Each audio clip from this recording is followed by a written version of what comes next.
Ladies and gentlemen, welcome to the Dog Pack Podcast. I'm your host, JVP Mars, joined by the rest of the Dog Pack. We're going to get straight into it. We talking about WrestleMania today. We're going to talk about our favorite WrestleMania moments. Then we're going to get into our predictions for the show. So I'm going to start it off. My favorite WrestleMania moment being the return of the Hardy Boys. That was probably the most surreal moment for me in wrestling because I make it known to everybody that ever asked me. The only time I ever cried during wrestling was when CM Punk beat Jeff Hardy. That was the only time I ever cried. I was in like fifth grade. Jeff Hardy, favorite wrestler of all time, behind the late great Eddie Guerrero. But yeah, Hardy Boys returning that Mania and winning the titles probably most surreal moment for me in history of watching wrestling ever. All right, next on the leash. Yo, this your boy Fuego, man. Yeah, man. Favorite WrestleMania moment will have to be the first match between Shawn Michaels and The Undertaker. Like, everything leading up, all the promos that was cut, it was, I wouldn't say it was fire, it was good enough. Like, you seen the side of HBK that a lot of people don't see. It's like, he was addicted to The Undertaker, and when the match started, it was lit from there. You feel me? Hands down, one of their best matches. So, yeah, that's my WrestleMania moment. And that shit got match of the year. Yeah. So, question for both of y'all: 25 or 26? Oh, shit. 25 got match of the year. That was probably. I like 25, but 26 had, you feel me? Like, HBK, like, almost did it, though. Like, 25, he almost did it, but 26, like you feel me? Thought he had it. But Undertaker was on another level, man. And it's crazy because those matches, bro, like that was the type of shit that really made people believe in wrestling, bro, thinking that shit was real. And it's crazy, bro. But, good. Hello, ladies and gentlemen. You got K-Dogg here, my favorite WrestleMania moment. It's a moment that Beta E will not bring up no time soon. I knew he was going to talk about it. Chris Benoit and Eddie Guerrero, they closed out WrestleMania 20, holding the World Heavyweight and Beta E Championship together. Okay. Yeah, I fucked with that one. I fucked with that one too. But hold on, let's go back to some money. No, we're going to talk about that later. All right. Now, let's get into this, their predictions. So, let's see. First match on the card that I got right here. The Women's Tag Team Championships. The Kabuki Warriors versus Alexa Bliss and Nikki Cross. Start off with, my prediction, which is, I feel like the obvious answer, the obvious choice. Nikki Cross and Alexa Bliss is going to win. Asuka and Kairi Sane have only defended those titles like maybe once since they've won them. And it's like losing lineage. I feel like they were borderline on retiring the titles already. And then just like, I think Alexa Bliss and Nikki Cross made the push of, we're not really doing anything. Let us take the titles. Let us defend them. So I'm almost positive Alexa Bliss and Nikki Cross are winning those tag team titles at WrestleMania. I say Alexa Bliss, Nikki Cross, I believe in their friendship. It's stronger. It's powerful. So I can see Alexa Bliss, Nikki Cross taking it WrestleMania. Okay. I have to agree with y'all, Alexa and Nikki, because pretty much I think once they'll get it, they'll start like going to different brands how they're really supposed to do it and defend it. But with Asuka and Kairi, it just everybody see the obvious how Asuka been getting booked lately. She been getting booked strong, so Asuka got something big planned ahead of her. Yeah, and Kairi needs to go back to NXT and try something else because it's not working. They should have kept her and Io Shirai together, something like that. But let's see. Next on the list, Otis versus Dolph. All right. So after what we seen tonight, I've come up with a prediction of, I got Dolph winning this match, but Otis is still walking out of Mania with Mandy. It's just that simple. Dolph is gonna win because of some BS, maybe shenanigans, some who knows how he's gonna win, but Dolph is gonna win that match. But Otis is walking out with Mandy at the end of the day. Yeah, man, I got Otis walking out. You know, Dolph, that's my guy and all that, but he crossing too many boundaries, man. You feel me? He picked the wrong fight this time. Otis Otis on something else right now, man. I got Otis probably going ham on Dolph. Or if not, a count out. You feel me? Okay. James, now that you bring up a good point, Dolph probably might have to use some shenanigans and get the win. But after the match, I see Otis getting his revenge and, walking out with Mandy because Otis too over. Yeah. Otis is like probably the most over superstar right now in the WWE. And it's sad to see the possibility of heavy machinery probably breaking up. Nobody wants to see that. But simply because it's like Tucker has so much potential. And, to see the fact that they won't be able to necessarily book him because Tucker has all the in-ring ability. Otis has the entertainment factor, and that's what always ends up screwing the tag team when both of them don't have both things, and they don't know how to keep them together or break them up. And it's sad to say, and Vince McMahon runs this company, so more than likely they're going to break up somewhere down the line, and they're going to push Otis big. But hopefully that doesn't happen. But, yeah.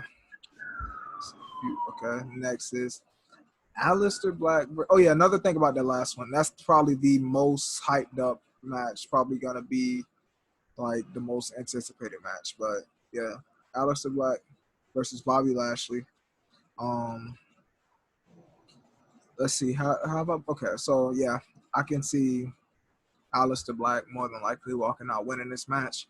Bobby Lashley is honestly, at this point, deemed useless. He should have never came back to the WWE. He should have stayed in Impact 100%.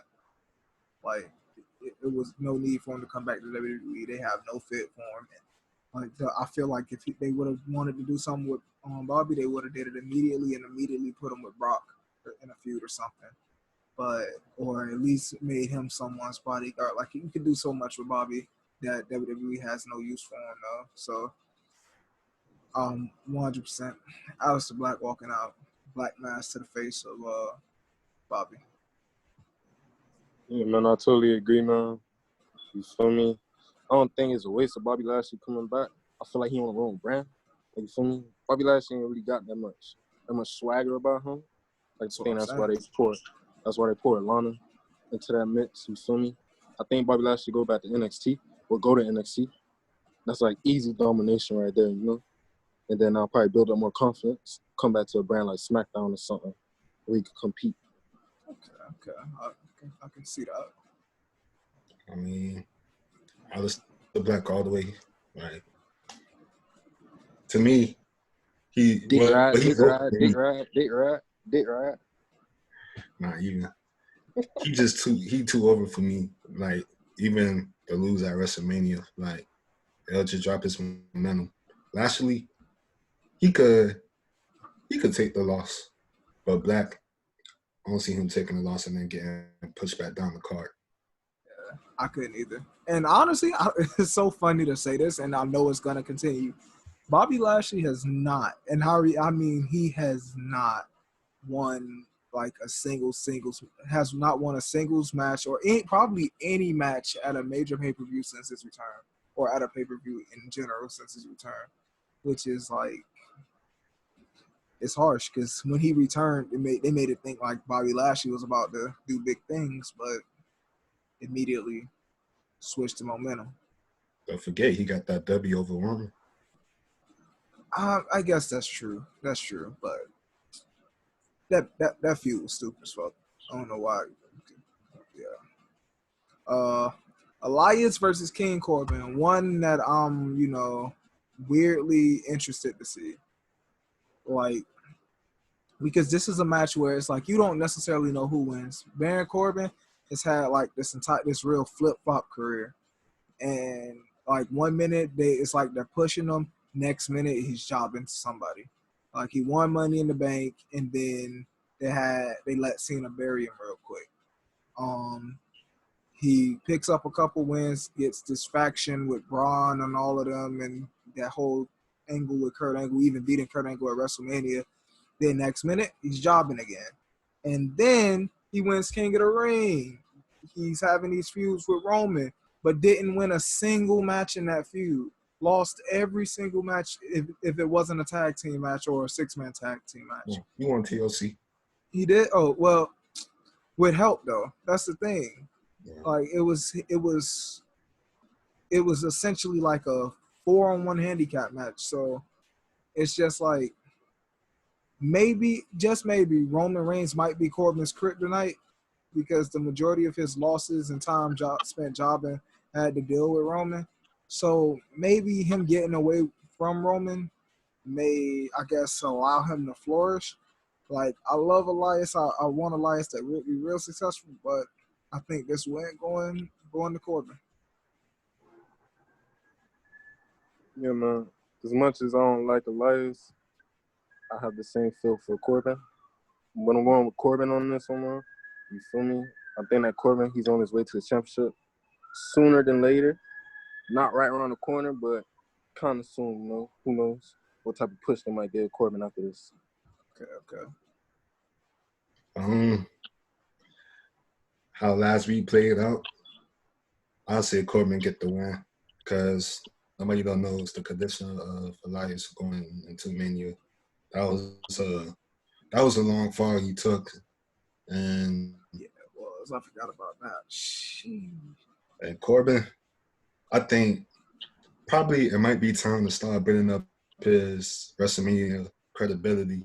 He already got that win over Kurt, and then his first WrestleMania was winning the Andre the Giant Battle Royale. So to me, I said it's time for WWE to start building up Corbin at Mania.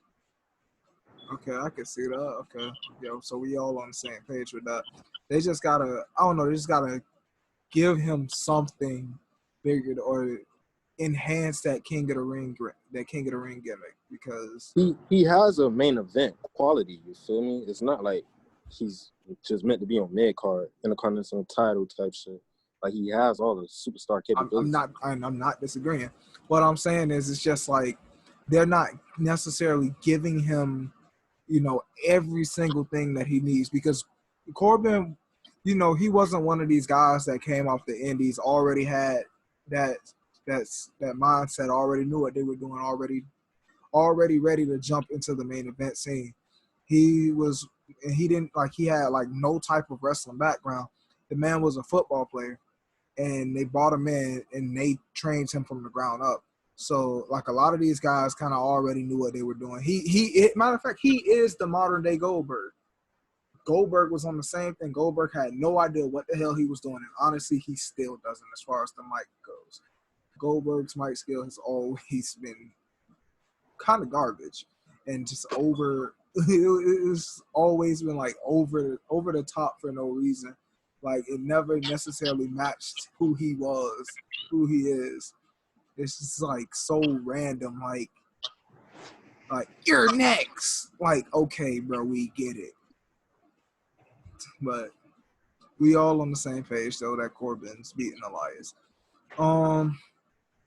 Next, Street Profits versus Angel Garza and Austin Theory. With this match being, just thrown together the way it was, randomly, kind of like in the first place when it was Andrade in the match. It was kind of, the same. It was going to be the same thing for me. I was going to say the same thing. It was just thrown together. And it's even more thrown together now that Andrade is sick and being replaced by Theory. And Austin Theory just being thrown into the picture because they needed somebody. So with that being said, I got the Street Profits retaining. There's no, in my opinion, no story behind this match at all whatsoever. It should have never been happening. But they had to because everyone's getting sick and shit. But yeah. Yeah, Street Profits all the way.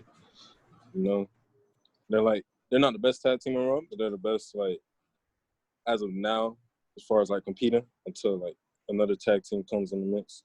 You already know how I feel about OC, but yeah, Street Profits all the way this time.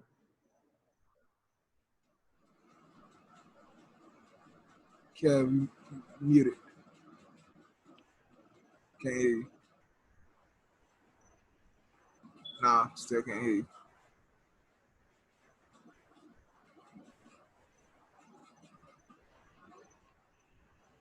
Nah.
All right, how about now? Yeah, you good, huh? Don't let your camera flip this time. I'm not. All right, so for the Street Profits and Garza and Theory, I'm going with the Street Profits easily because no type of bell for the match. And WWE could have did better and put the OC instead. But I'm guessing since they have to help AJ with Taker, so I'm going with the Street Profits. All right, pretty easy prediction right there. Next we have SmackDown Tag Team Championships in the ladder match. The Miz and John Morrison, the New Day, and the Usos. The Usos, just returned. It's been a few months since they won some titles.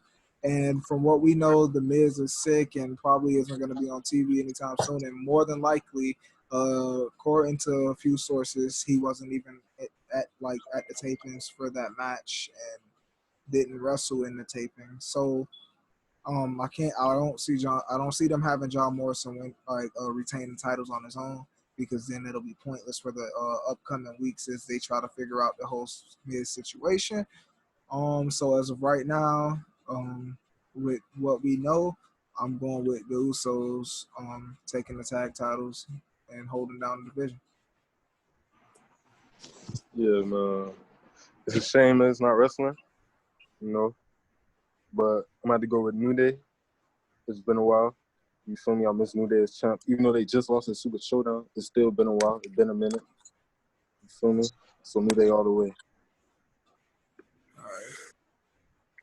Well, yeah, with this situation, we don't know what could goes, but even though that Miz didn't compete, well, we don't know if he competed or not, but I still have to go with him and Morrison retaining.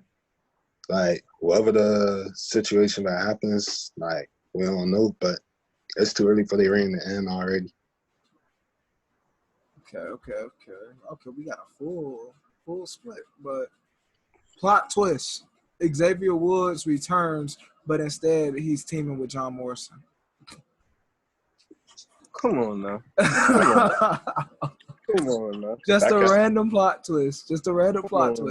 We know it's not happening. Never know. Come on, kid. All right. Next match.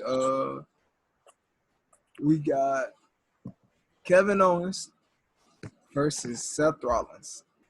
Because of history, and I'm going on the side of the 50-50 of the 50-50 booking. Oh my God! Everybody just read that, right? Everybody just read. Okay. More on the. I knew that was gonna happen. That's the exact thing I said was gonna happen, bro. We was gonna start this, and this man was just gonna just text. What? I'm leaving this shit in too. But what fucking match is this talking about? Kevin Owens versus Rollins. I'm going with 50-50 booking. Kevin Owens' last big feud where he was basically fighting for his job and his livelihood. He won the feud. It was against Shane McMahon. So with the whole 50-50 flip on it, I say that he loses this one and Seth Rollins picks up the win. And for maybe the next night on Raw, Kevin Owens joins Seth Rollins for a small amount of time, kind of like Cena did with the Nexus, and then eventually turns on him and fights back. And that's also kind of like what Daniel Bryan did with the Wyatt family. But yeah, that's my prediction for this. I'm going with Seth, but this is gonna be the match of the night, and this is the next big feud. I'm telling you right here, man. This has all the possibility of being like the next big thing. Kevin Owens is a skilled wrestler. Seth Rollins is a skilled wrestler. You feel me? It could be all out chaos when they fight. Who knows? It's crazy about this match. Hold on before you go, Kev. This is crazy about this match. This is the first, and I mean the first, like straight up. These guys came straight from Ring of Honor together. They came straight up in Ring of Honor, did a little bit of PWG and all of that other stuff. Didn't touch Japan, none of that stuff, if I'm not mistaken. Straight from Ring of Honor, red match. You can do Shinsuke and AJ, but you can make a claim for that one. But you know those two weren't straight from Ring of Honor. They didn't wrestle against each other in Ring of Honor. This match is years in the making, and yeah, I can agree with this. It's more than likely going to be the match of the night. This is the first time these two have wrestled at WrestleMania against each other. They've had a few matches against each other for the Universal title, but I don't think it's about to be anything like this because there's no title on the line, which means there's all bets are off. There's no type of playing it safe. So yeah, this match is more than likely about to steal the show. I agree with that. And plus the roles reversed this time too. Oh yeah, it's true. But you had a good point about Kevin Owens probably losing and joining Rollins the next night just to turn on him. But yeah, as history goes, I think Rollins will win and then continue on with the feud. Because whoever wins out of Drew and Brock, let's say if Drew win, I see Seth be the next challenger and I see KO stepping up to Rollins. Okay. All right, so we all got same prediction, mixed theories. It's about to be an interesting one. SmackDown Women's Championship in the 5-pack challenge: Bayley versus Sasha Banks versus Naomi versus Lacey Evans versus Tamina. I have kind of a double-sided prediction, right? I have two possibilities, right? If one possibility doesn't happen, the other is, in my opinion, is guaranteed. So possibility that I have, because this match was originally supposed to be a 6-pack challenge. And matter of fact, no. It's not a double-sided prediction. I'm just straight up predicting that both of these happen. With one being a potential, but both of them happening. Walking out as the winner, I got Sasha Banks to kind of throw her and Bayley into a feud.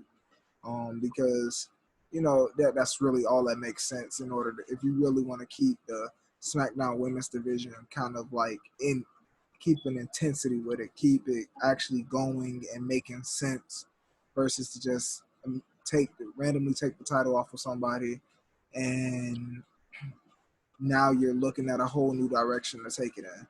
And then the prediction that I have of happening in the match, that match actually being turned into the 6-pack challenge that it's supposed to be, and that 6th woman either being Paige or Nia Jax.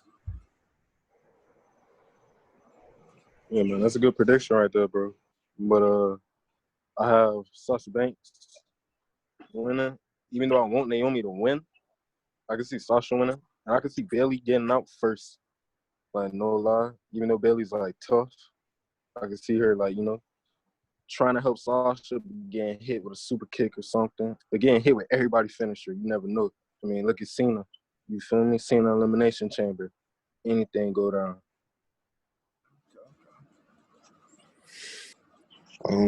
Even though I want Tamina to get her big push, but I gotta go with Sasha.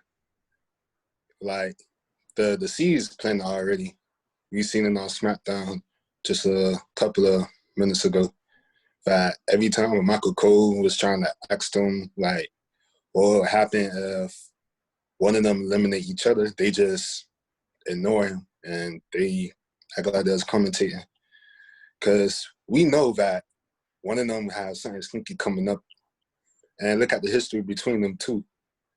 I think it was back in 2017, that was the first women's elimination chamber, right? Or 2018? It was 2019. Nope, 2019. 2019? Yep. But yeah, when Sasha and Bayley, they was on top of the pod with Alexa Bliss, and when Sasha had kicked Bayley down, like, we know the history between those two when if it's a big match or like something on the line, we know Sasha not going to play fair. So that's why I'm going with Sasha. All right. Like, okay. So just a little throw off question. Who's gonna end up, since we all have the same opinion of Sasha winning basically, who's gonna end up playing heel and who's gonna end up playing face in this whole scenario? I could see Bayley really trying to help Sasha, bro. Like, really trying to beat her as a friend. You feel me? Like, Sasha just ducking some shit and Bayley getting the worst end of it. You feel me? Okay. I'd say Sasha being the face and Bayley being the heel. Like, as I see it, I think Bayley might try to eliminate Sasha early so she don't probably have to worry about her, because in Bayley's mind, that's really the true threat of the match instead of being Tamina, since she's the powerhouse and all. And Sasha probably kick out, and then that's when it goes from there. And then I see Sasha end up eliminating Bayley, like in the final three. So, wait, is it elimination or is it regular? I don't know. The It's last one, elimination. it's okay. Yeah, it is. It's elimination. So yeah. Okay. Like, I got, like, I don't know. Like, for some reason, my mind rolls with this stuff. Like, I'm gonna say it straight up. I see Sasha playing the face, and I see Bayley continuing as a heel. Heel Bayley is honestly like way more interesting than face. I want to hug you, Bayley. Like, that shit's dead. That's some NXT. I'm sorry to say this, but that is some NXT off TV shit. That's not, in my opinion. That's just not that's not for TV, in a sense. Like, it's cool and all. You know, the kids fuck with it, everything, but I feel like that's just not made for the spotlight. And we all know if Bayley ends up being face, that's what she's gonna go back to. So I got Sasha Banks playing the face and Bayley playing the heel. And then here's how it goes though. In the match, Sasha accidentally eliminates Bayley. So one person gets caught with one finisher, the other one gets caught with someone else's finisher, and Sasha lands on top of Bayley. And 1, 2, 3. Bayley's pissed off about it. And next night, matter of fact, no. I'm gonna change my entire prediction. Neither one of them are winning. Neither one of them are winning. I'm changing my entire prediction. Naomi's winning, but it's gonna be because Sasha accidentally eliminates Bayley. Bayley gets heated. Bayley comes to, gets back in the ring, beats the hell out of Sasha, and Sasha gets eliminated, and now guaranteed a new champion. Yep. That's my opinion. All right, next. The NXT Women's Championship. Rhea Ripley versus Charlotte Flair. Oh man, this pains me to say. I don't like Charlotte at all. But as the old saying goes, what's best for business? NXT is competing with AEW. And NXT needs something that's going to automatically sell. Rhea Ripley is cool. She's over. Fans like her. But we all know that when this person is holding a title, she is the biggest money maker in the business, and that is Charlotte Flair. She will draw all types of heat. She can draw all types of heat. She will genuinely piss you off as a human being. Like, she is the greatest heel in the business right now. And I'm sticking with that. Like, every other heel gets cheered at some point. That is one heel at this point in time that does not get cheered whatsoever. And like, whenever she is a heel, she's never gotten cheered. Like, you hear the woos because you know her dad is Ric Flair. But as far as her as a character, she has never gotten cheered for any reason whatsoever. So, in order for NXT to keep that money flow going and overtaking AEW in the ratings, Charlotte Flair is winning the NXT Women's Championship from Rhea Ripley and going home to where it all began. I mean, do I have to say much? Do I have to say much, my boy? I don't know. You talking to the leg snapper. NXT tapping. You feel me? How many time champion? All right, man. You already know I'm going for the queen. You already know I'm going for the queen. I think somebody a little angry because they are not in front of their camera right now. My pick, man. My pick. Rhea is in my heart. I treat her like I treat her with Sasha Banks, one of the best. Rhea is walking out of Mania, still NXT Women's Champion. I don't care how the thing looking like with AEW and NXT. I'm still going with Rhea. Hey man, have my $20, man. You have my $20. Oh my God. This man, he's serious about this. He's not joking. Okay, what's your reason? Rhea, what is your reason? Rhea is on the rise. She is on the come up. Charlotte needs to get put in her place. It's too early for her to catch up the Ric Flair record. I mean, but honestly, what okay, let's be realistic. This is WWE, best for business. There's been so many stars on the come up. And look what happened. John Cena, money, ratings. They needed it. And look where they at now, at the damn bottom. And some of them actually made it back to the top. So it gotta happen, bro. Gotta happen. But you know, man, she's tapping out, man. She's tapping out. Figure 8. I don't think she's tapping out. I think it's gonna be like some ref stoppage or something, but I don't think she's tapping out. I think she's gonna have in that figure 8. Them legs ain't gonna be able to handle it, and she let her out, and she's not gonna be able to stand, so the ref gonna have to stop the match or something. I don't think she's going over too clean, but Charlotte winning that. Next, I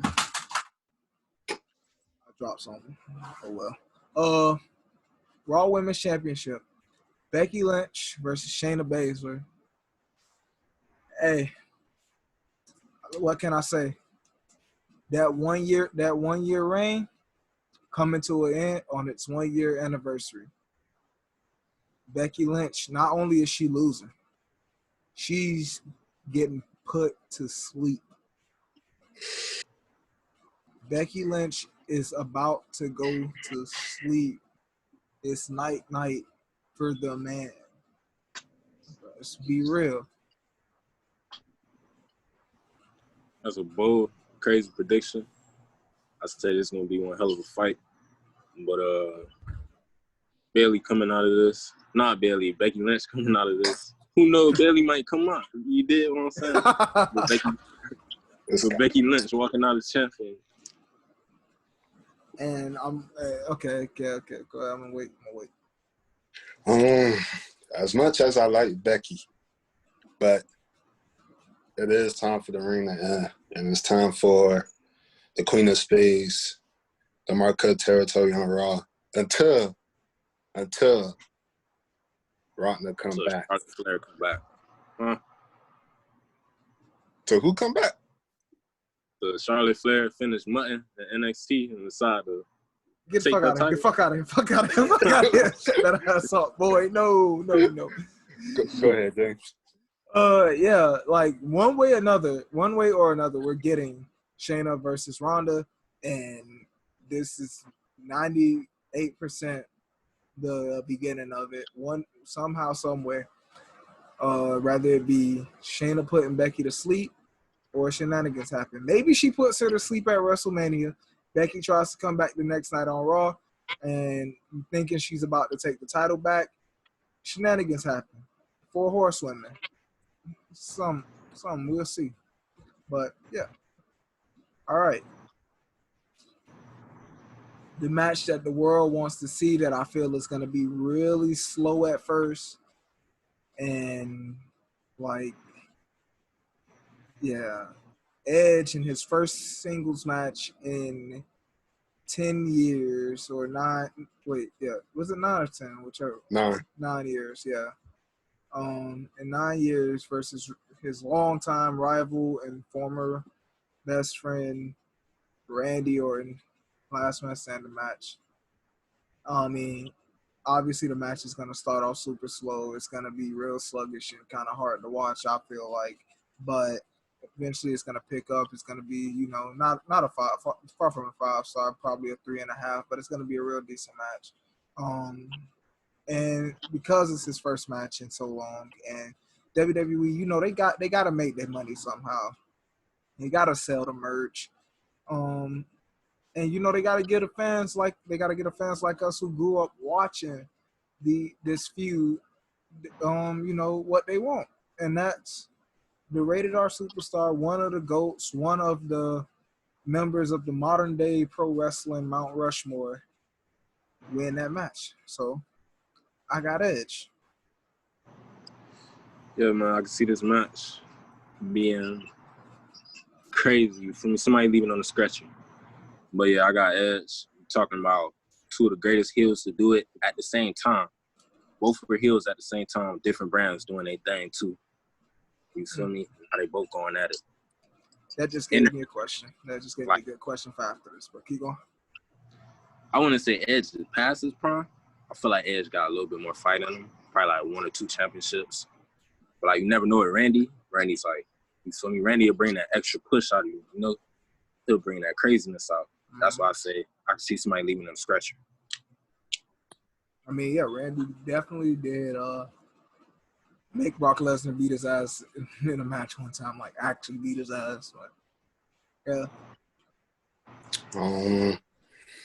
You got Randy, and you got Edge, 2 of the all-time greats, and 2 guys who know each other real well. But honestly, with this match, I say it could probably be one of the main events for whatever night that's not with Drew and Brock. So with my prediction, I have to go with the Rated R superstar so he could have his feel-good moment and actually celebrate and sink in the moment.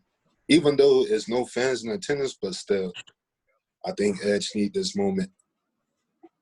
All right. Now, where you gave me a good question. All right. Now, you mentioned how these are 2 of the best heels to ever do it, and that is a fact. I 100% hands down agree with that. Would never disagree with it. Now, through their career, which one has been a better babyface? Say Randy, bro. Because, like, when Edge was, like, a face, like, you feel me? It was kind of forced. I'm not talking about like when Edge was like, you feel me, tag teaming with Hulk Hogan and Ray. I'm talking like Edge, like doing his thing on SmackDown, like you feel me. And like when he came back and they tried to make a spear, like you feel me, like that crazy move, like they tried to get the spear the same push as the RKO. Like you remember how the RKO was like becoming bigger than Randy itself? Yeah, then they were just like spear, yeah, and now everybody in the business doing the spear. Yeah, you feel me? But like I say Randy was like the better baby face. Cause like it was unexpected, like when that happened, bro. You feel me? And like it worked to an extent. Okay. What you Honestly, it's too hard to tell because there's been plenty of times like when they was baby faces that they was kind of losing the edge, and then later on when they like transitioned to heel the baby face again, that's when they start getting more bigger and bigger. And honestly, if I want to compare the babyface runs, I have to go with Edge because the initial babyface run with Edge, he was over. Everybody was like him and everything. But with Randy, though, it felt like he got forced to be a babyface once he left Evolution. And he wasn't really getting cheered and everything. So that's why I think he got killed very quick. So if I had to go with babyface runs, Edge. Okay. So my opinion with this, overall, because only one of Randy's babyface runs, in my opinion, truly made sense, and that was when Evolution turned on him and he left Evolution. That was the only one of Randy's babyface runs that made sense. That wasn't like just like out of the blue. But Edge, on the other hand, his babyface runs, had a story to it almost every time. Like those returns, and things of that nature. People turning on him, double turns and stuff like that. So I think Edge's babyface runs had a lot more purpose. And then Randy's babyface runs, it was just like him being a champion during those runs was just like, all right, get the title off of him. Like, for God's sake, they had Jinder Mahal take a title from him while he was a babyface. So that just shows you the problem right there. Versus Edge, him as a champion, he had like some lengthy title runs as a babyface. So I gotta go with Edge as the better babyface. Wow. Cena versus The Fiend. Let's be real. Fiend gotta do it. I want to see Cena win it, but The Fiend gotta do it. And he's probably gonna do it again if somehow, some way, Cena, even after he loses at WrestleMania, continues to wrestle, gets a title opportunity, wins the 17th title. The Fiend, aka Bray Wyatt, is once again for the second time in his career going to take a world title from Cena. Take a what's the word I'm looking for? Not a road mark, but checkpoint title from Cena. He took his 16th title, and he's gonna take the 17th. So, Cena coming back, man. You feel me? I hope y'all ready, because after this match, you're gonna be seeing the face a lot more. You feel me? I think Bray gonna push Cena to the edge till Cena gotta bring out something, Like that one time Edge came to Raw and had to check Cena about fighting Brock Lesnar. I think Cena just had to dig deep in this match, and that's gonna give him that push to come back. Okay. Honestly, gotta go with Bray. I seen him breaking down Cena at WrestleMania, changing him. Like, that promo where he did at the end on SmackDown, that kind of looking towards the heel turn, sort of, the way how he was downgrading Bray.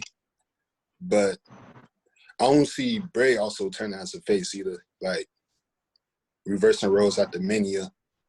Like, I just see Bray staying like in the tweener role so he could like continue, breaking down Cena and everything until Cena just go ahead and snap. And then since Cena got the free time now, might as well just make him go on a tear with, like, up and coming stars. Make him fight who's on SmackDown, like Mustafa Ali or Chad Gable. Like, just make him go against up and coming stars. But I say Bray winning.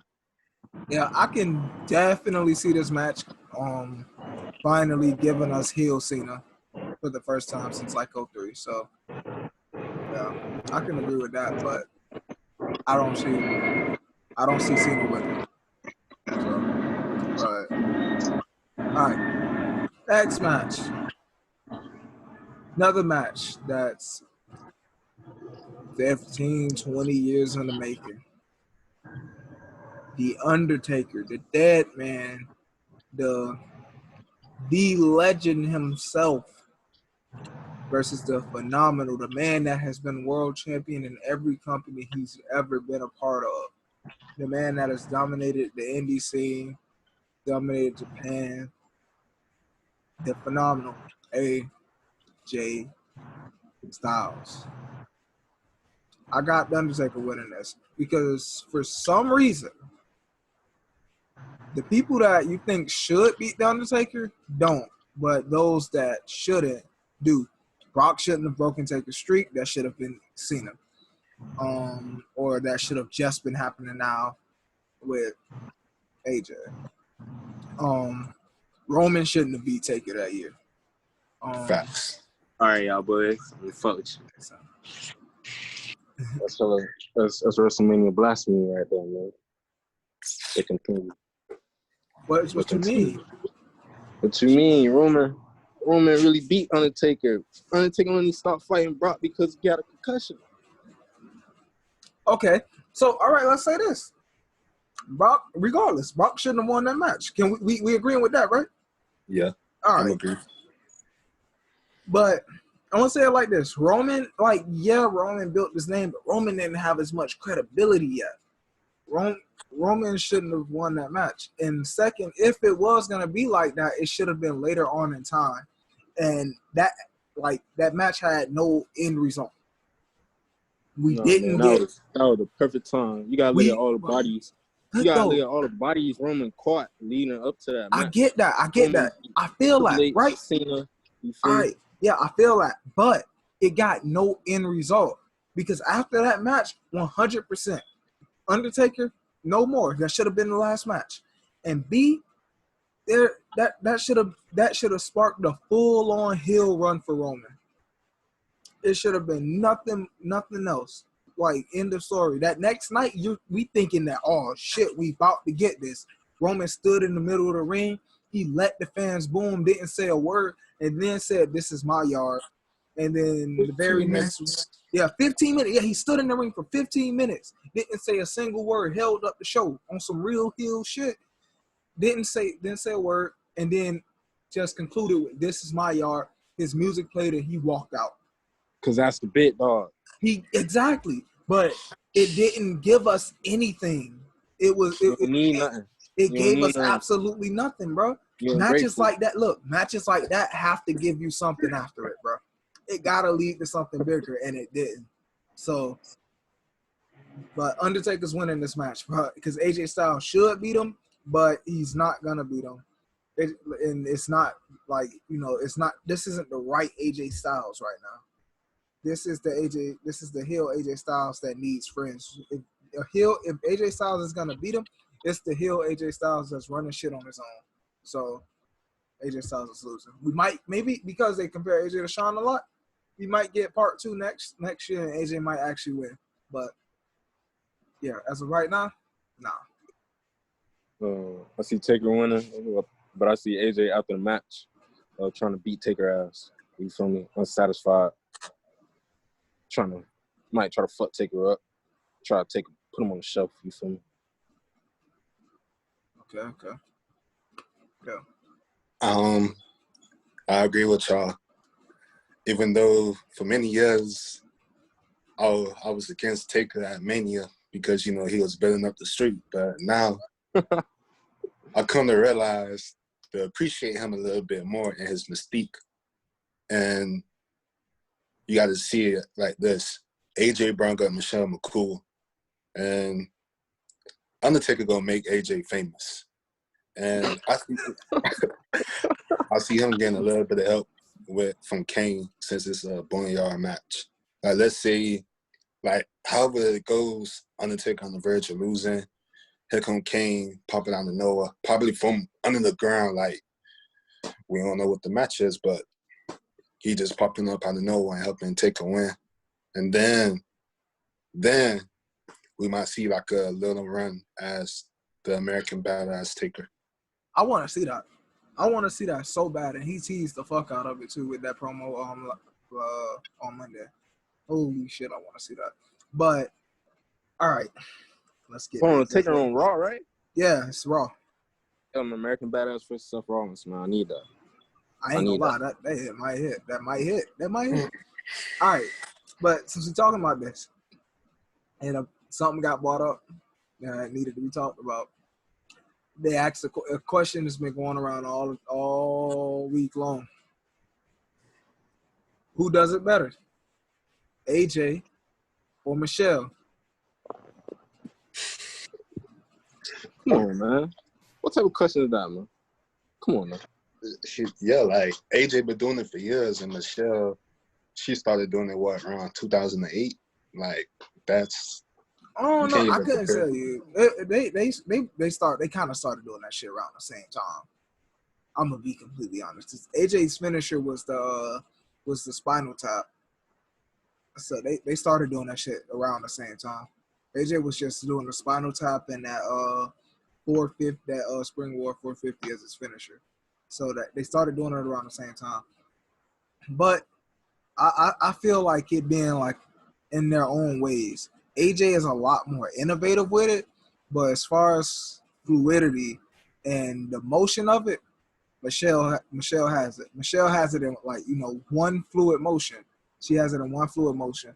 But as far as innovation goes, AJ has done so much shit with that move. That he's hit so many people with that move. Yeah, so many legends. He's done that. Like he's done that shit. Like, and he's killed it. But as far as it being, fluid, if you want to see it done in one fluid motion, real simple, I get the Michelle. But as far as making it legendary, that's AJ. He's gonna make it even more legendary when you hit Taker with it, just to add to his resume. I don't know why I got a feeling they're gonna fuck that up so bad. Taker too tall. Taker is way too tall. Wait, didn't he hit Abyss with that shit, bro? Or Matt Morgan? Come on, now. AJ done hit like 5 Hall of Famers with that shit. But y'all don't realize how Undertaker is, though, bro. This man Undertaker, him taking moves like nowadays is like real. That shit real iffy, bro. When boy Undertaker be making shit look real bad. Now, the match that is probably going to be the main event, more than likely. Brock Lesnar versus Drew McIntyre for the WWE World Heavyweight Championship.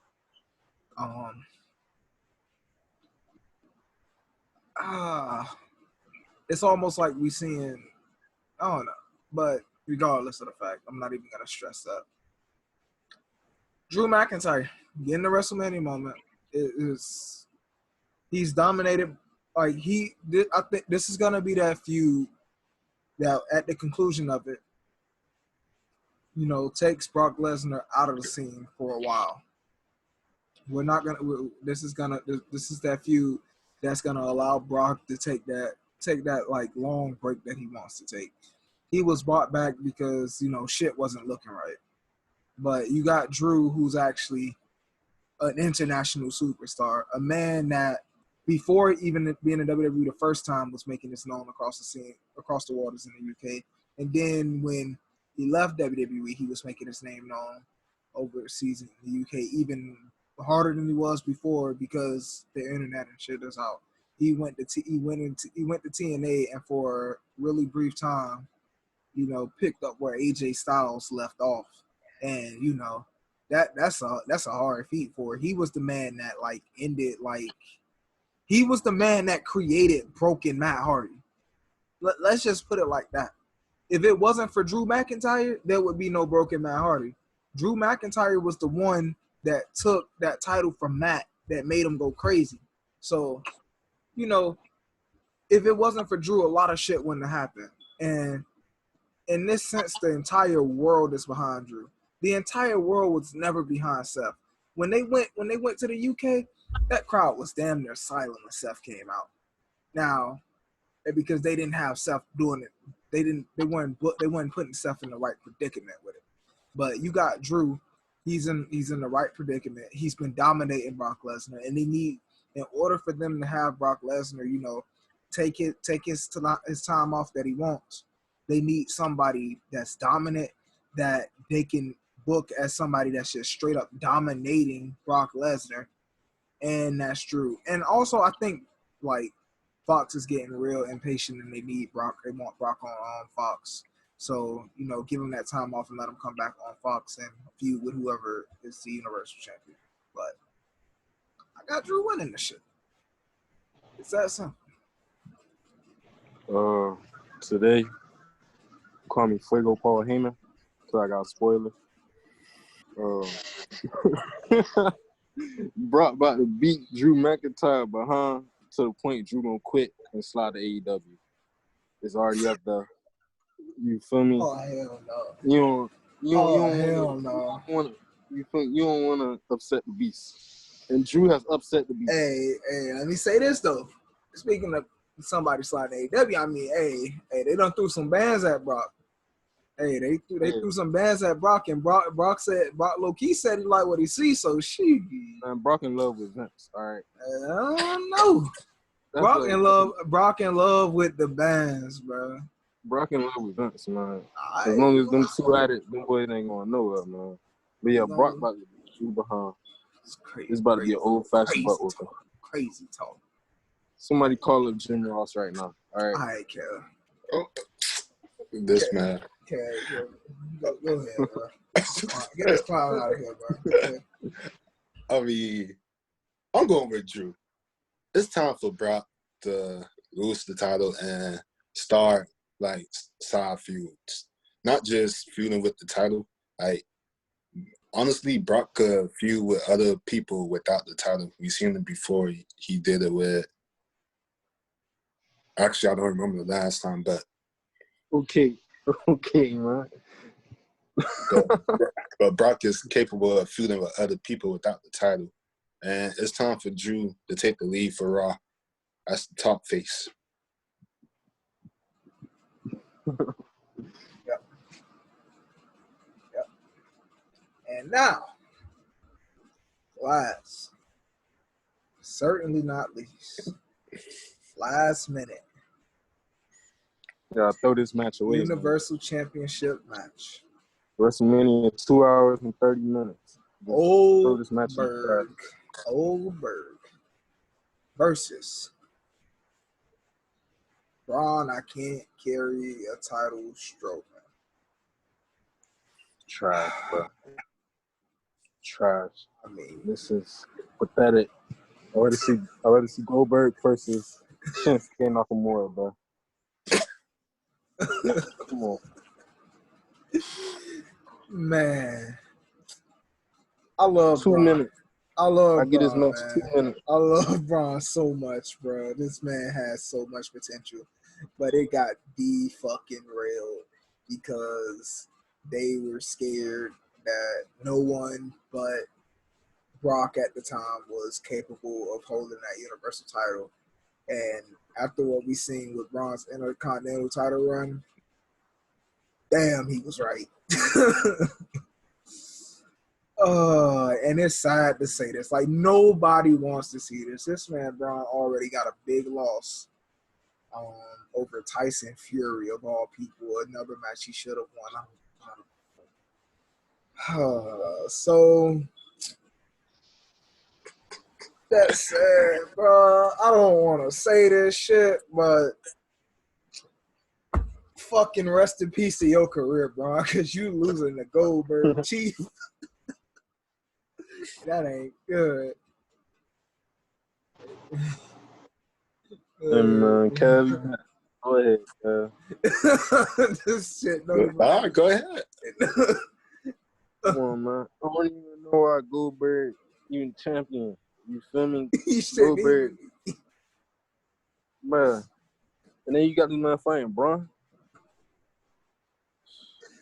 You got this man fighting a guy who almost killed Shinsuke, who don't even know what he want to do with his fucking heel or babyface looks.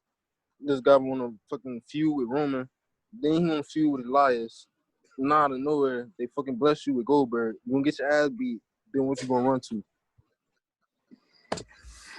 Oh man, Yeah, kill. it's just, like I agree with y'all, but I'm not gonna trash Goldberg. Y'all trashed him. I ain't necessarily trashing him, but shit, bro, he don't need to be world champion, bro. This man old as shit, and he a Hall of Famer, bro. Come on, bro. The man has wrestled. Let's see. The man has wrestled about 5 matches in the last 22 years, and has won a world championship in 2 of those 5 matches, just because they want the older people that watch WCW back in the day to watch the show. I ain't trashing them, but I mean, he don't need to be champion, bro. Until Roman actually get his match with Goldberg, you got the ass kicker coming at WrestleMania. Still, that's the Universal Champion. I don't see him hitting the jackhammer. Well, obviously, he cannot hit the jackhammer. It's not even coming close. He's winning with the spear. Yeah, he's gonna win with the spear, bro. Was that man even able to hit the jackhammer on Undertaker when they wrestled that? Oh.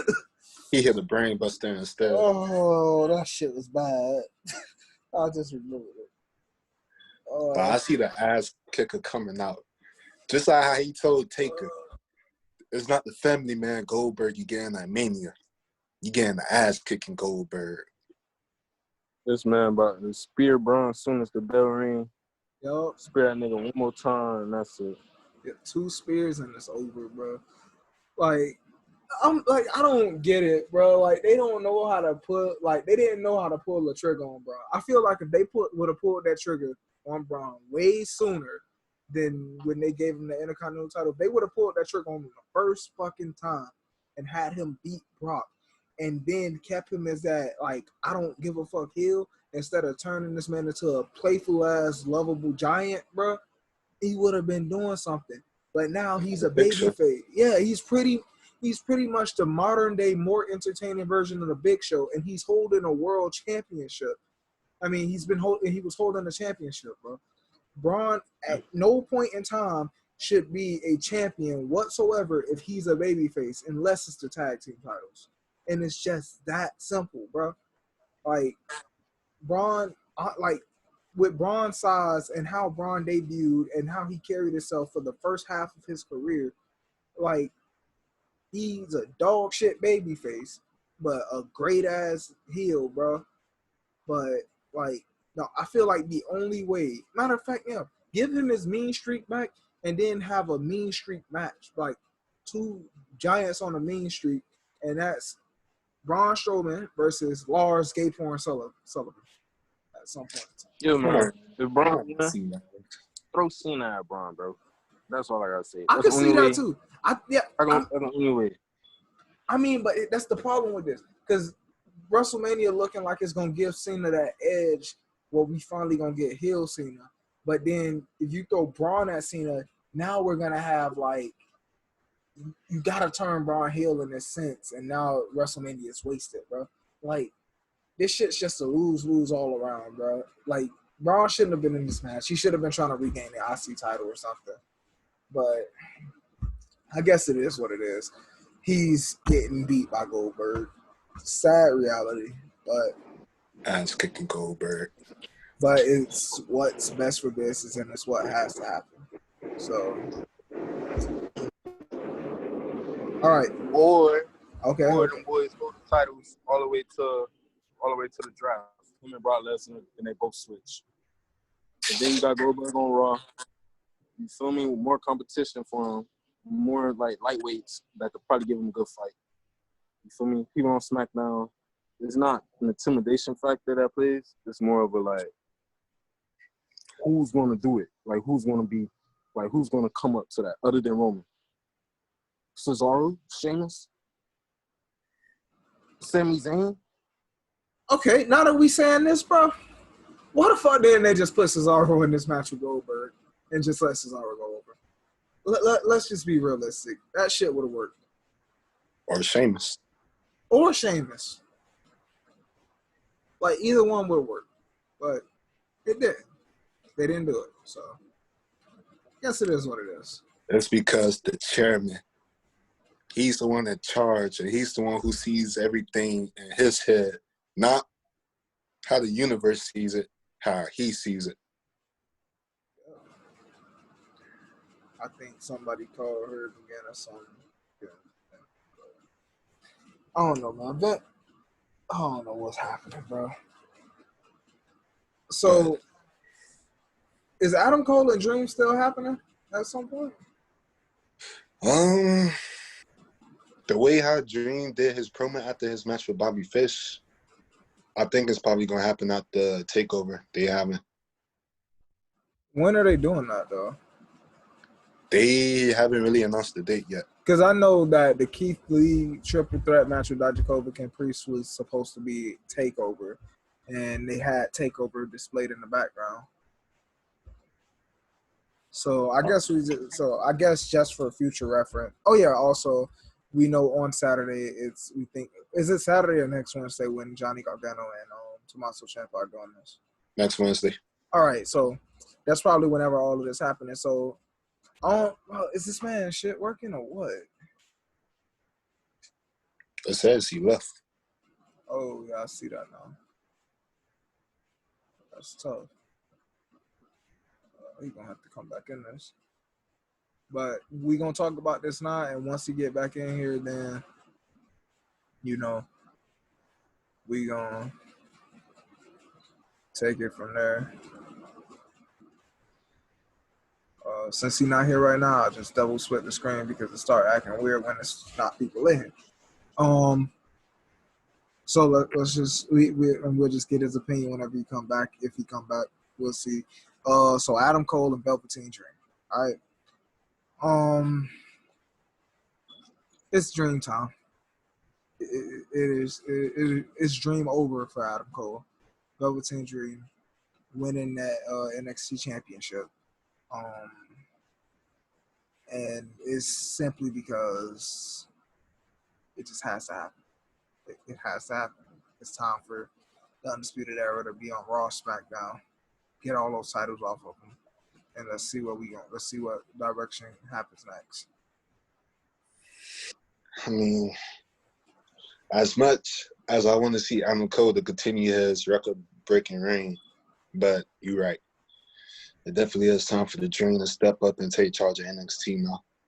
And also for Undisputed Era to come up on Raw and feud with Seth Rollins. Yep. And whatever his group called, the Disciples, whatever. I don't know. I don't fucking know. The Messiah and his disciples, some shit. But regardless, I ain't gonna lie. I like babyface. I like babyface Adam Cole. I was looking back at some other shit after the Bullet Club turned on him and shit. I like babyface Adam Cole. I fuck with it. And Roddy, he's a great babyface. Kyle O'Reilly's just entertaining no matter what, and Bobby Fish, same thing.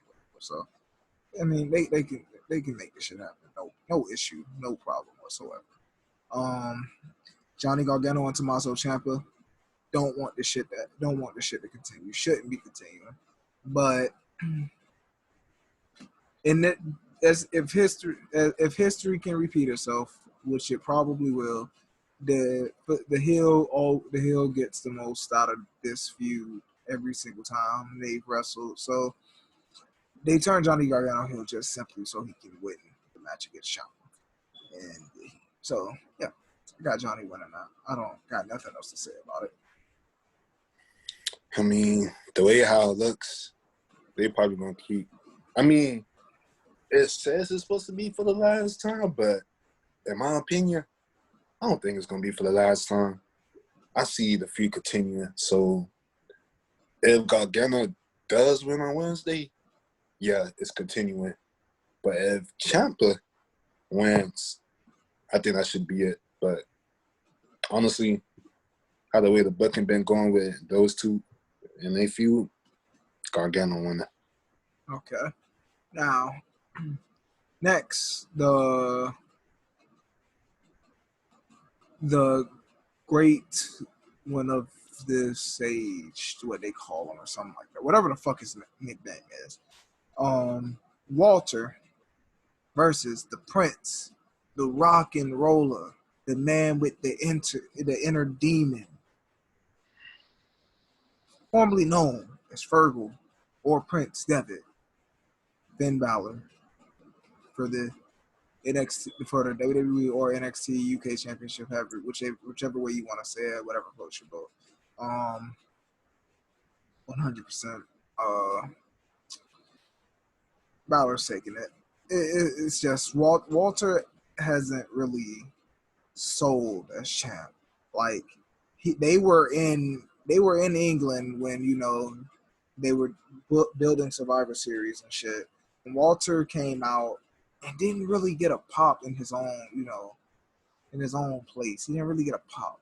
Walter hasn't really gotten a pop. Like he had a small pop at Survivor Series itself, and then it was just overshadowed by Keith Lee. He can't, I guess, command the crowd. Like it's just not there. And like what he's doing right now is great, but I don't think it's what's needed right now. And that title needs to be held by someone with a lot of credibility, and that is Finn Balor. It was held by Pete Dunne, who gave that title some 5-star matches, in other promotions. That man wrestled in Progress, ICW, all over the world with that title, and put on 5-star matches in all of those places. He held that title through 2 tournaments, has the longest reign of any championship of the modern era. And just to lose it to Walter, who they didn't really build in front of the WWE audience. Like, yeah, Walter was known on the indies. And yeah, Walter made his name, but he didn't completely make his name yet. He wasn't quite there, in my opinion. He was a premature signing. I feel like they should have let him ride out in the indies to let him sign somewhere else, maybe. Just keep scouting him until they really needed him.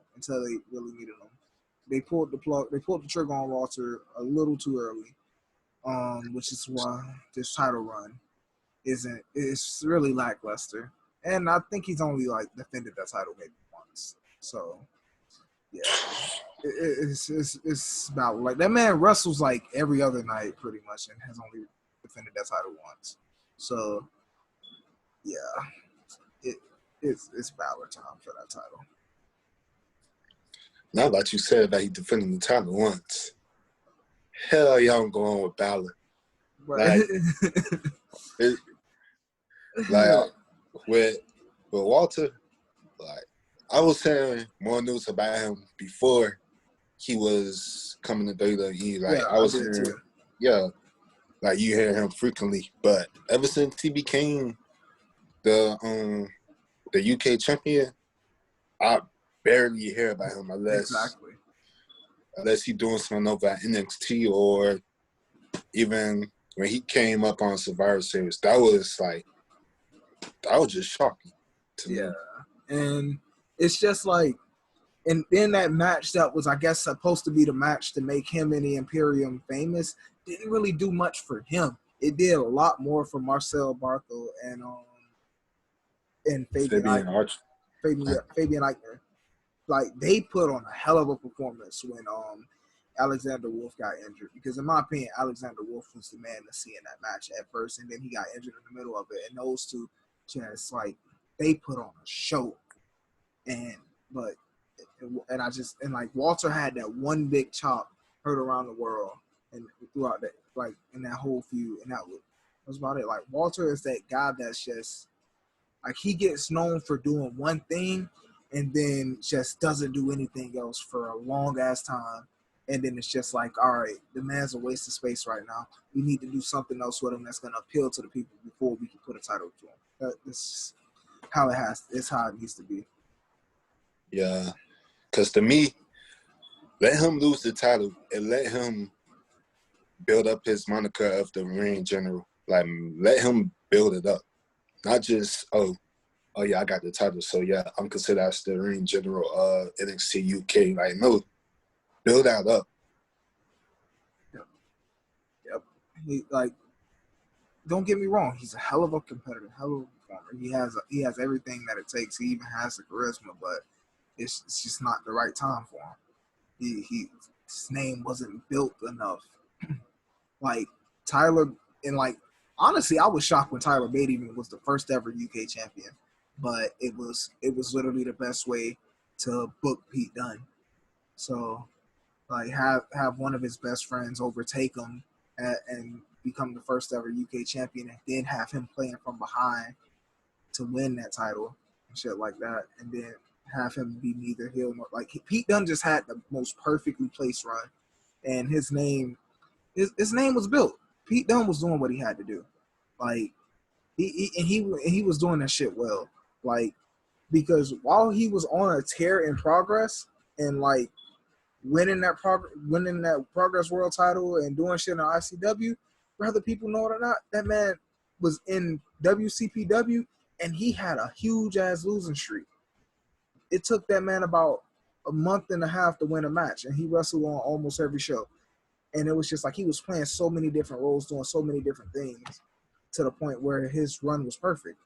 It was just like, yeah, so it was perfect, deserved, and he carried the title how he should have carried the title. Versus Walter, he may have defended the title more than once, but it's just like not heard of. But it's just simple as that.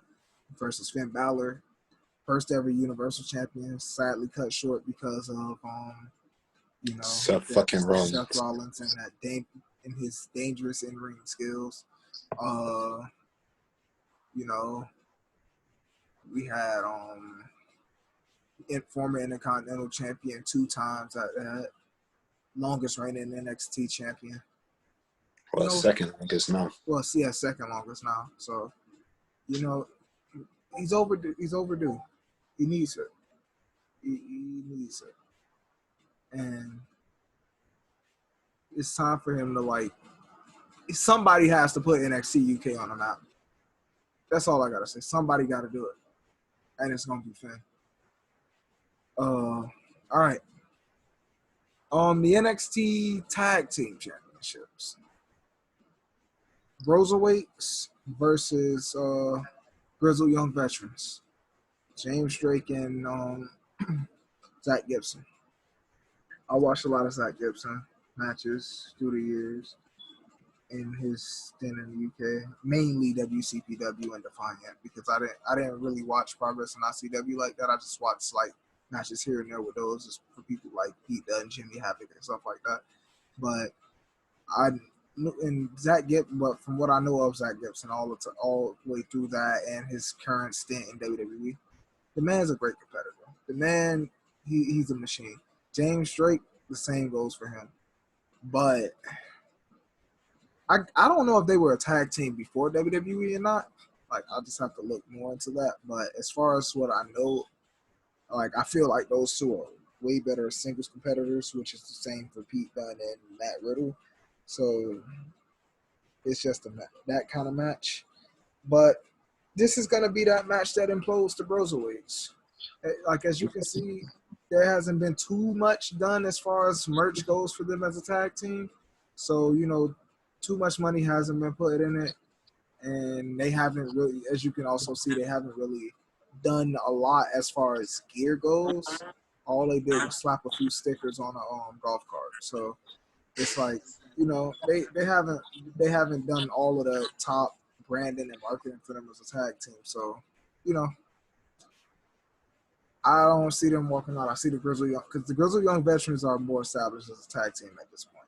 So, yeah, they're walking out with those tag titles whenever they do it. I mean, Before that, no, actually, yeah. So, you seen Wednesday the two new tag team, right? Yeah, that shit stoves me off. But yeah. So, I think that the Broserweights are winning this, and they going on the feud with. What's their tag team name anyway? I don't know. I saw that shit somewhere on Instagram, I think. I mean, keep talking. I'm going to look for this shit. Because with that promo, I wasn't even paying no attention because I was in the middle of watching AEW in the middle too. So when they was talking, I paid no attention. But it's too early to break up the Broserweights. And I would like to see they actually rise to the occasion. I think it's the coronavirus just halting the momentum right now, and actually them going in front of the fans and putting on a good time because they both over with the fans, and as they build up their chemistry as a team with each other. Keep talking. Prolong this. I gotta answer the phone. Prolong this. But yeah, as they continue build up their chemistry with each other, I think they need to beat the Grizzly Young Veterans. But later down the line, honestly, don't turn none of them heel yet. Keep both of them as faces, but have them kind of do like a Rock and McFoley thing as they break up. Like once they lose the titles to whoever, have them have one more match and then back to singles competition. Because both of them, well, I say Pete Dunne, he should be NXT champion and then have Riddle be, North American champion down the line. But that's how I see it. I mean, I don't know. I see them more so better in a feud between those two, and a good feud too between those two. That would just it's killer. It needs to happen. I'm still trying to find this tag team.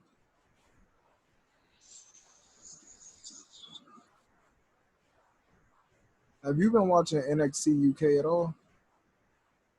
Honestly, ever since Dunn left and Rhea left, I barely paid attention to it. Like the match I've seen, it was Tony Storm and Kylie Ray, the I Quit match. That was like me watching it for the first time, ever since Dunn and Rhea left. And them really the only two I've been paying attention to anyway for the UK. Yeah, I feel you on that. It's just I don't know what's up with NXT UK. Yeah, they don't even have a name for that scene. They don't have a name for him, bro. I think once when Finn actually beat Walter, then I think people pay attention more to the NXT UK scene. Yep. Yeah. 100%. That is 100%. Because they tried bringing in Cassius on it that was going to do something. If they would have kept Cesaro there, that would have did something, but they didn't. I think the best thing they've done recently for NXT UK was have Finn face on Walter, and hopefully he's beating him, and B, making common sense out of this.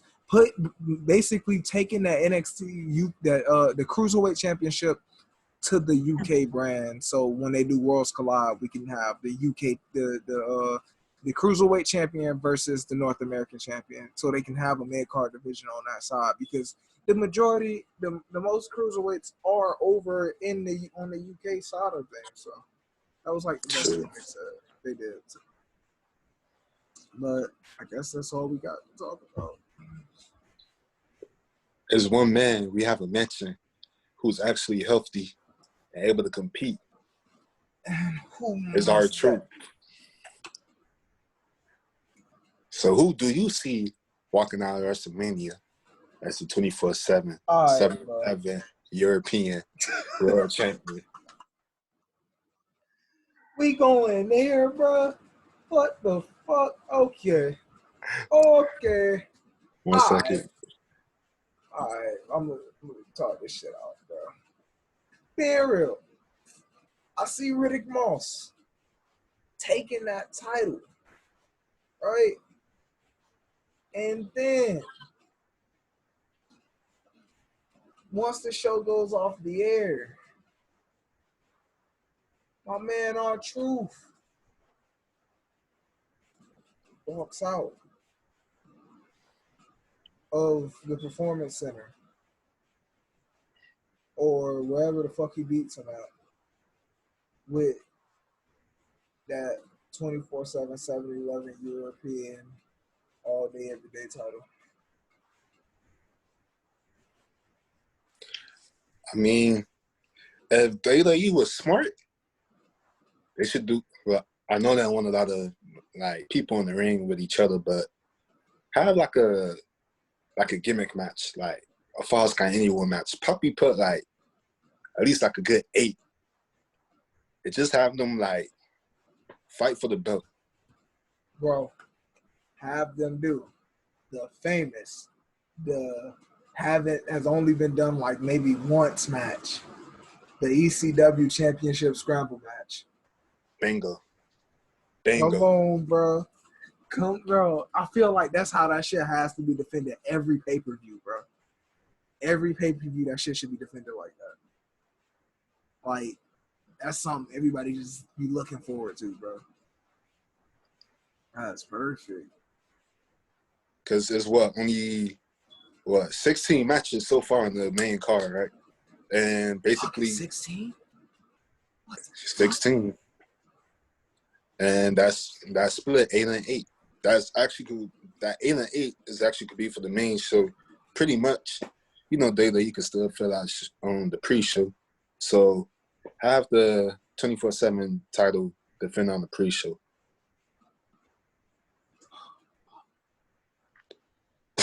16 matches? Yep. What the fuck? 16. Oh, hell no. What does this company come to? What the fuck is going on?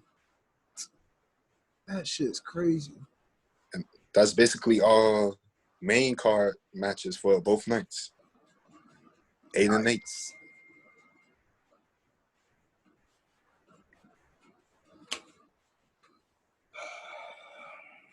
Unless you looked at your phone, right?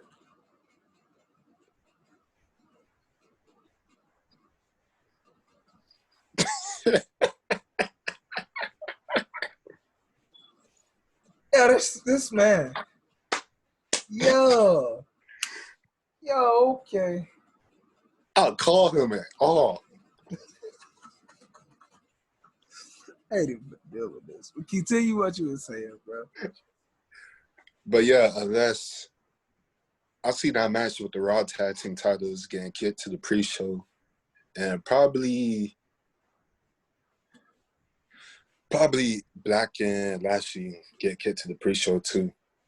Like probably throw in Dream versus Cole at least, or even throw in Balor and Walter. Bruh. It's a 2-day event. Bruh. Ain't no pre-show. Oh, we forgetting about something. We forgetting about 2 things. The Andre the Giant Memorial Battle Royal and the Women's Battle Royal. Oh, it's canceled. Oh, it's canceled? Yeah, they don't want that much of people in the ring with each other. That's fucked. God damn. Well then. That stuff. They get a bid 6. But nah, they said pre-show start at 7. Or 6, I mean. I mean, I guess it's 16 matches. They got to be fucking stuff. Holy shit. All right. So, 16 matches. I'm thinking of an idea. I'm trying to get that there. Maybe, just maybe, we do. We use this shit and we do a watch party for Mania. Bro. What you think about that shit, bro? We could do that. And like, it's just this simple, bro. Like, we only had a shit going during the matches. Like, after each match, I ended recording, started up next match each time, so the editing is a lot easier and smoother, and just have them as like reactions. So we're gonna talk to these two idiots, and then I'm gonna talk to a couple other people and see if one idiot knows how to be chill and not ask a bunch of damn questions during the match. We're gonna work this shit out. But until then,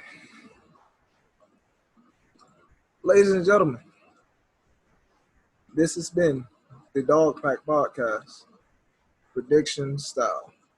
Don't forget to comment down below your opinions on everything that we just said. Like the video, subscribe, follow on all social medias, share with various wrestling communities around the internet or even your friends at home. Practice social distance and still stay safe. 6 feet. Check out all of the affiliate links down below from the sponsors. And yeah, have a good one. Dog back out.